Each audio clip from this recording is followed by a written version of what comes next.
How much of Gaza has Israel destroyed? The Israel Defense Forces have now started their latest offensive on Gaza City. For Palestinians there and across the Strip, the land is now almost entirely uninhabitable. Almost all of Gaza is either controlled by the Israeli military or subject to its evacuation warnings. Most of the remaining population now lives within this small area. Much of Gaza has been flattened. Satellite imagery reveals the scale of the destruction. A UN agency identified damage to more than 190,000 buildings. That's 70% of Gaza's pre-war structures.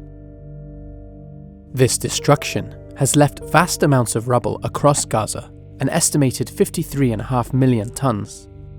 The World Bank reckons all this translates to roughly 300,000 homes damaged or destroyed. It's 62% of Gaza's total. The damage to Gaza isn't only from Israeli airstrikes. Israeli forces have used demolitions and bulldozers to destroy residential areas. The IDF has said it only destroys buildings out of military necessity in its fight against Hamas. But there is ample evidence to suggest otherwise. One objective appears to be to create a military buffer zone along Gaza's border. These videos were posted on social media by an IDF soldier. They show the controlled destruction of entire neighborhoods. They were reportedly taken in Gaza, a town in southern Gaza. By July 2025, it was completely flattened. If a permanent buffer zone is created and residents are unable to return, Israel's actions would amount to ethnic cleansing. Prime Minister Benjamin Netanyahu has said it is not Israel's policy to settle Gaza. We don't want to stay in Gaza, that's not our purpose.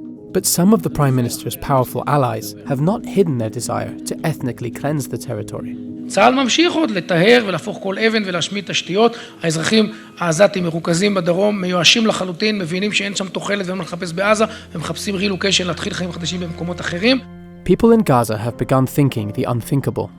A survey conducted in May by a leading Palestinian pollster found that 43% of residents would be willing to emigrate at the end of the war. That's striking because Palestinians have a well-grounded fear that if they do manage to leave, Israel will never let them return.